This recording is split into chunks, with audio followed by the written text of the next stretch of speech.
Mengintip derita Ahmad Mokhtar, pengalaman dan kesaksian orang terdekat. Assalamualaikum warahmatullahi wabarakatuh.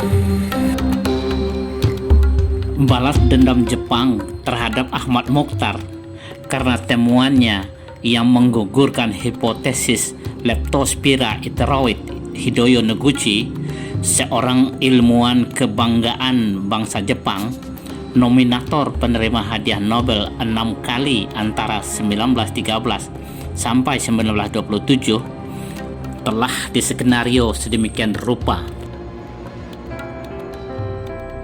Selamat datang di Didi TV.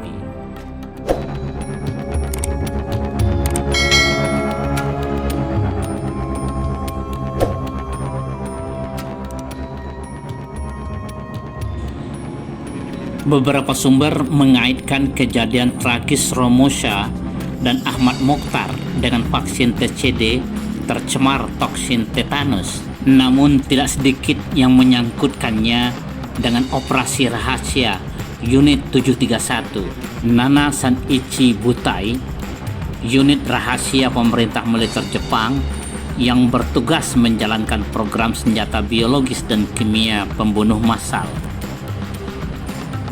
Keterlibatan unit 731 ini diungkapkan oleh sejarawan Jepang Profesor Dr. Aiko Kurosawa untuk buku Kevin Bird dan Sangkot Marzuki, Eksperimen Keji Penjajahan Jepang, Tragedi Lembaga Eichmann, dan Vaksin Maut Romusha 1944-1945. Diungkapkan oleh Kurosawa bahwa pada masa Perang Dunia Kedua, vaksin anti tetanus sangat dibutuhkan.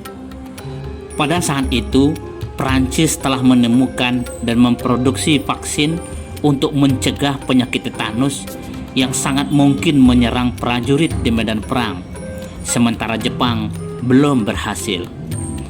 Oleh karena itu, semua unit medis Jepang diperintahkan untuk mengembangkan vaksin tetanus. Pusat penelitian vaksin di Indonesia yang waktu itu masih di bawah kekuasaan Jepang adalah Lembaga Pasteur Bandung, yang oleh pemerintah Jepang diganti nama menjadi Rikogun Boki Kenyusu, yang dipimpin oleh Dr. Kukuo Kurauchi dari unit 731. Profesor Kurosawa menduga bahwa tragedi kematian ratusan Romusha di Klender dan berbagai tempat di Indonesia pada masa itu terkait dengan Dr. Kukuo Kurauchi dan stafnya Dr. Shigeru Matsui. Ketika Perang Asia Timur Raya pecah, Dr. Matsui direkrut oleh Angkatan Darat Jepang AD ke-25 untuk mengepalai seksi medis Departemen Kesehatan Kunsei Kanbu di Singapura, yang kemudian pindah ke Bukit Tinggi. Matsui menceritakan pengalamannya selama di Bukit Tinggi yang menewaskan lebih 200 orang pribumi. 3 bulan sebelum peristiwa Klender, Dr. Matsui dipindah tugaskan untuk mengepalai Departemen Penelitian Lembaga Pasteur Bandung yang saat itu sedang melakukan eksperimen pembuatan vaksin tetanus.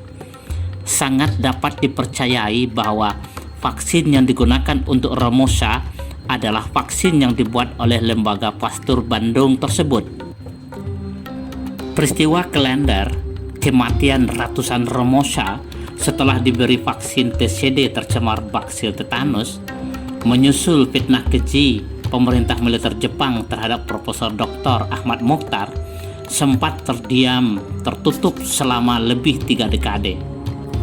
Tak seorang pejabat negara pun dan tak satupun media pada masa Presiden Soekarno itu mengangkat isu peristiwa Klender dan Ahmad Mokhtar. Namun menjelang akhir kekuasaan Presiden Soekarno pada tahun 1965, tertanggal 28 Februari, Ahmad Mokhtar diberi penghargaan sebagai karyawan Anumerta Departemen Perguruan Tinggi dan Ilmu Pengetahuan oleh Pemerintah Republik Indonesia yang ditandatangani oleh Menteri Perguruan Tinggi dan Ilmu Pengetahuan. Brigadir Jenderal TNI Dr. Syarif Thoyyib. 7 tahun kemudian, 1972, Ahmad Mokhtar dianugerahi Bintang Jasa Nararia, Bintang Tanda Jasa kelas 3, melalui keputusan Presiden nomor 037/TK tahun 1972. Ini adalah sebuah pengakuan resmi negara bahwa Ahmad Mokhtar bersih dari tuduhan tindakan kejahatan, khususnya terkait kematian Romusha di Klender 1944. Bahkan sejak Oktober 1981, nama Ahmad Mokhtar dipakai menjadi nama Rumah Sakit Umum Daerah milik pemerintah Provinsi Sumatera Barat di Bukit Tinggi. Mari kita simak beberapa kesaksian mereka yang mengetahui langsung peristiwa Klender dan Ahmad Mokhtar.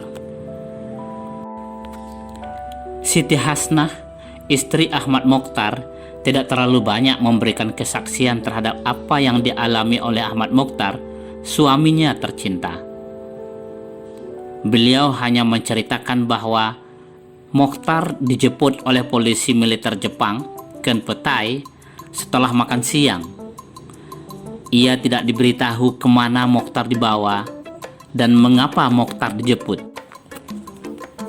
Dr. Marzuki, Kepala Jawatan Kesehatan Kota Jakarta pada saat itu, adalah putra Minangkabau kelahiran Koto Gadang 27 Januari 1893, alumni Stopia 1919. Ia memberikan kesaksian sebagai berikut. Di hari pertama itu, telah dicicipkan kepada saya penghinaan yang masih saya rasakan berbulan-bulan lamanya. Dalam keadaan membungkuk supaya dapat melewati pintu sel yang rendah, bagian belakang saya diterjang sehingga saya masuk ke dalam tahanan dengan kecepatan luar biasa. 14 hari lamanya saya didiamkan saja, seolah-olah dilupakan. Baru pada hari ke-15, saya dibawa ke kamar pemeriksaan. Dengan tidak diduga-duga, tiba-tiba melayang tinju pemeriksa tepat mengenai dagu saya, sehingga saya terjatuh knock out. Setelah sadar, saya kembali diinterogasi yang dimulai dengan kata-kata, "Mengaku sajalah. Yang lain juga telah mengaku. Kami hanya menunggu pengakuan kamu saja lagi." 15 hari lamanya, saya ditanyai secara intensif dengan menggunakan hampir semua repertoar siksaan.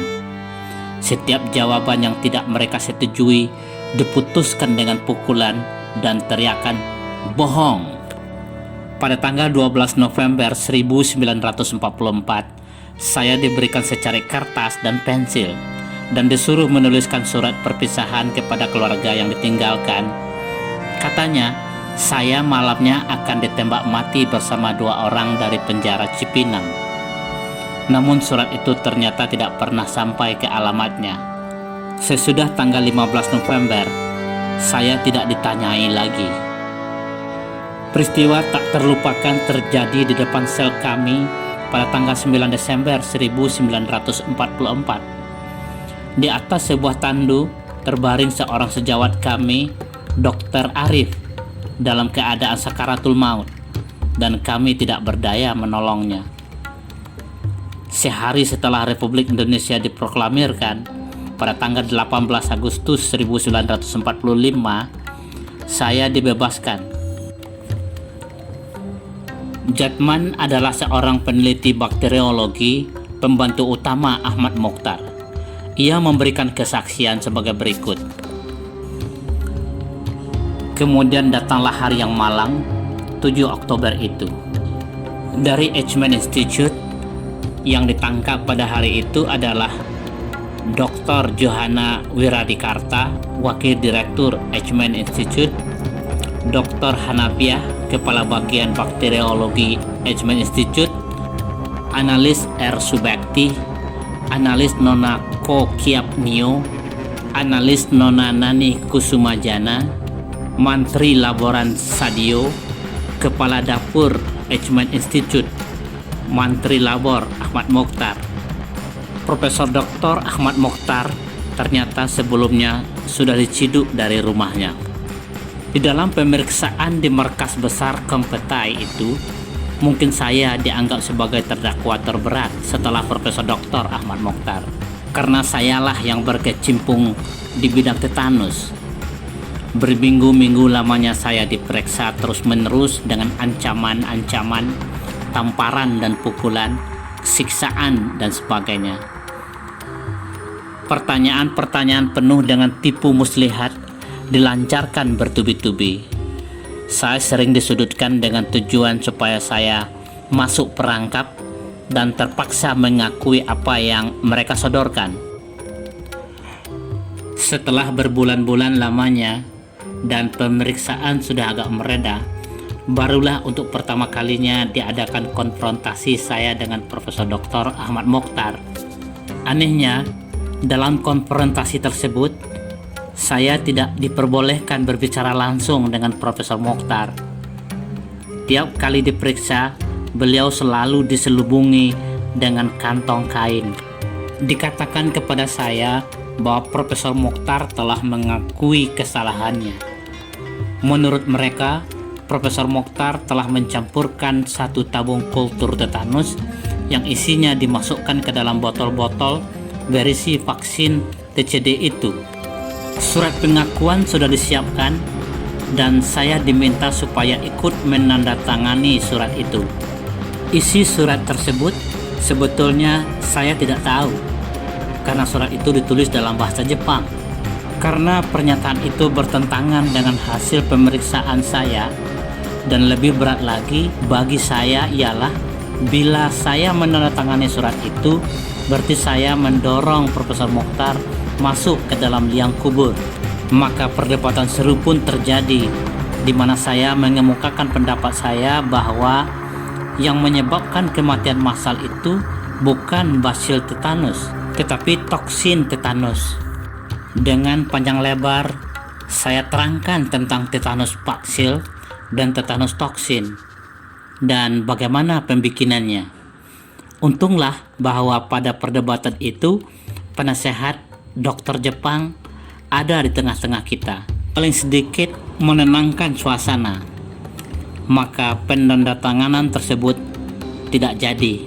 Setelah pengakuan Profesor Mokhtar yang pertama itu, beberapa waktu kemudian saya diperiksa lagi oleh tim pemeriksa. Dokter Jepang dan Profesor Mokhtar tidak hadir. Mereka mengatakan bahwa Profesor Mokhtar telah mengakui bahwa dia sudah mencampurkan bukan tetanus basil, tetapi toksin dari stuk besar. Toksin itulah yang dimasukkan ke dalam botol-botol TCD vaksin.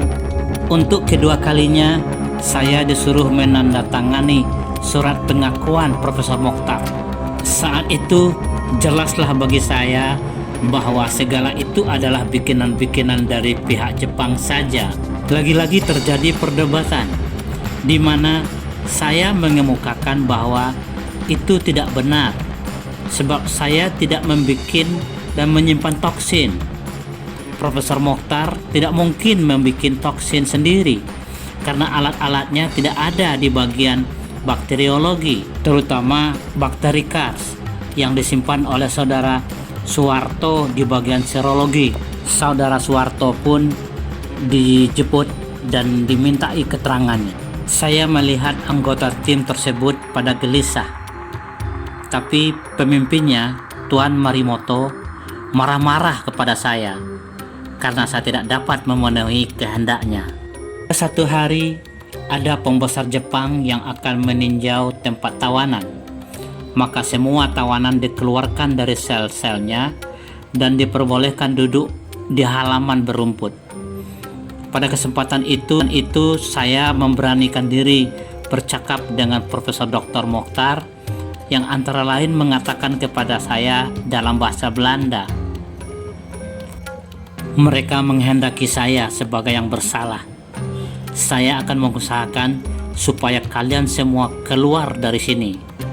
Tapi saya disambung dengan gerakan menggerakkan tangan ke lehernya, seolah-olah berkata, potong leher.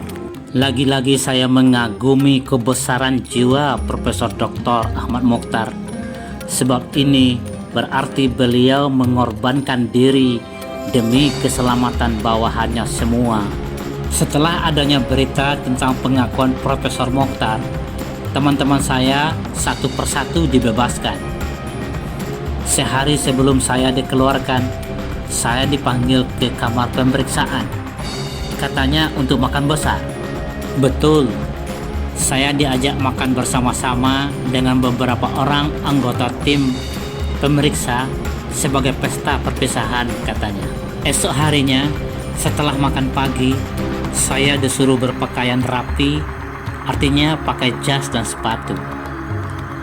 Di kamar periksa, saya diberi petunjuk-petunjuk dan harus berjanji tidak akan menceritakan kepada orang lain tentang keadaan dan persoalan selama ditawan. Oleh serdadu Jepang, saya diantarkan keluar dari gedung angker itu. Dr. Muhammad Ali Hanafiah adalah adik ipar Ahmad Mokhtar, adik kandung Siti Hasnah, istri Ahmad Mokhtar. Ia lahir di Padang Panjang, Sumatera Barat, 6 Agustus 1901, alumni Stopia dan meraih Arts pada tahun 1926. Pengalaman dan kesaksiannya ditulis di dalam buku Drama Kedokteran Terbesar yang diterbitkan oleh Yayasan Gedung-Gedung Bersejarah Jakarta tahun 1976. Berikut ini pengalaman dan kesaksian Hanafiah. Hari Sabtu, 7 Oktober 1944, kira-kira pukul 11 pagi, waktu saya mempersiapkan pelajaran praktikum farmasi di salah satu perguruan tinggi, sekolah tinggi kedokteran, datang saudara Soekarto dari administrasi laboratorium Eichmann memberitahukan bahwa di sana menanti seorang Jepang dalam pakaian preman dengan pertanyaan, Hanafiahkah? Kemudian memerintahkan saya untuk naik ke tingkat atas bagian perpustakaan dengan tidak mengizinkan memasuki kamar saya terlebih dahulu. Di ruang perpustakaan berdiri berderetan Dr. Juwana Wiradikarta, para analis, Jatman, Subekti, dan lain-lain. Dalam suasana hening, tapi dengan banyak tanda tanya dalam pikiran, kami terpaksa berdiri menanti apa yang akan terjadi. Tidak terlalu lama kemudian, kami dibawa ke markas Kenpetai di Jalan Merdeka Barat, sekarang Gedung Hamkam. Di sana kami dipisahkan satu sama lain. Saya harus menanggalkan semua pakaian kecuali baju kaos dan celana dalam. Dalam keadaan setengah telanjang, saya digiring ke bagian belakang dan dimasukkan ke dalam sebuah kamar, di mana telah berada beberapa orang lain yang saya tidak kenal sama sekali. Sebetulnya tempat itu bukan kamar, lebih tepat jika dinamai kandang. Betapa tidak, meskipun dinding belakang dan kiri kanan dari tembok, lantainya dari papan, dinding depan yang menghadap ke tempat penjagaan Jepang tersebut terdiri dari terali kayu berbundar sebesar lengan orang dewasa. Saya dimasukkan ke dalam sel nomor 6. Semuanya ada 10 sel. Dalam setiap sel ditahan 10-12 orang. Kami harus duduk bersila di lantai dan tidak boleh berbicara satu sama lain. Si Jepang selalu mondar-mandir di depan sel, memegang tongkat panjang untuk mengetok kepala mereka yang melanggar larangan itu. Sejajar dengan dinding belakang, ada selokan berisi air mengalir melalui semua sel. Disinilah dibuang segala sampah manusia. Sekaligus juga dipergunakan sebagai tempat mencuci. Kegunaan selanjutnya dari selokan tersebut ialah sebagai sarana penghubung antara sel yang berdekatan. Ini baru saya ketahui waktu keesokan harinya nama saya dipanggil dari sebelah, di mana ditahan beberapa orang wanita, antara lain Nona Ko Kiat Nio. Nona inilah yang memanggil saya dan menanyakan apakah saya telah tahu apa sebab kami dibawa ke sini. Saya menjawabnya, tidak. Kita dituduh berkomplotan mengadakan pembunuhan besar-besaran di bawah pimpinan Profesor Mokhtar. Berita yang sangat mengagetkan saya, sebab tidak ada komplotan seperti itu.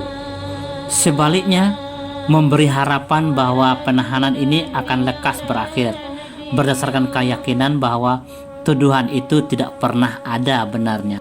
2 hari dalam sel, seolah-olah saya dilupakan, juga oleh yang memasukkan saya ke dalamnya, sehingga menimbulkan kegelisahan dan menegangkan saraf. Baru pada hari ketiga, saya dipanggil dan dibawa ke salah satu ruangan gedung induk Kempetai.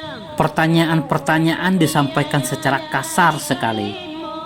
Waktu itu saya merasa dihina. Tetapi apa yang dapat dilakukan dalam keadaan yang tak berdaya? "Kowe nama siapa?" tanya Jepang. "Hanafiah," jawab saya. "Pekerjaan apa?" "Dokter." "Di mana?" "Di laboratorium Eichmann, bagian bakteriologi." "Kamar tempat kowe bekerja nomor berapa?" "Nomor 10. Di sebelah kamar dokter Mokhtar ya?" tanya Jepang. "Betul," jawab saya. "Kalau begitu, tahu siapa yang datang bertamu ke sana?"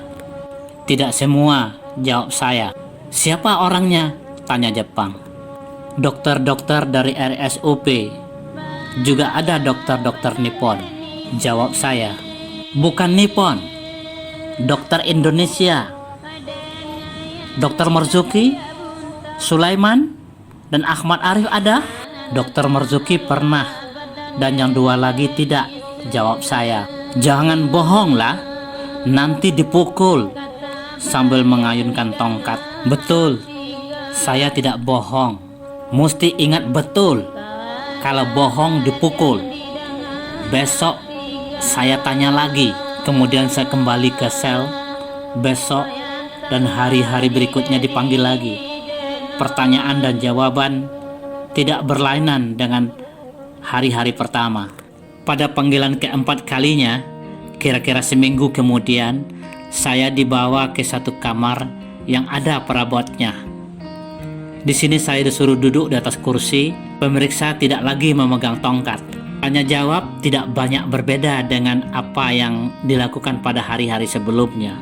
Pada waktu itu baru saya diberitahu bahwa yang dicari adalah orang Indonesia yang mengotori vaksin tipus kolera disentri yang disuntikkan kepada Romosa di Klender. Saya terangkan bahwa vaksin hanya dibuat di Institut Pasteur di Bandung, tidak dikerjakan di Eichmann. Akhirnya si Jepang berkata, "Saya percaya bahwa kowe tidak bohong dan tidak ikut bersalah." Setelah berbulan-bulan lamanya, akhirnya menghasilkan apa yang dikehendaki oleh Kempetai.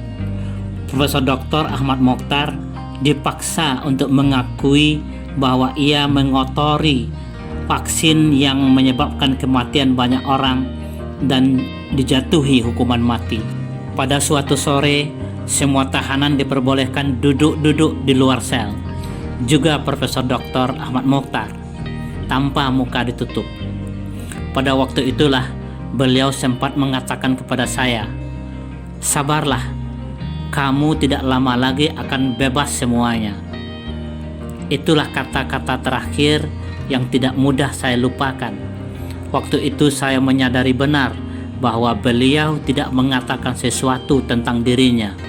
Sebelum dibebaskan, saya pun pernah melihat Profesor Mokhtar lewat di depan sel dengan wajah tertutup kain putih.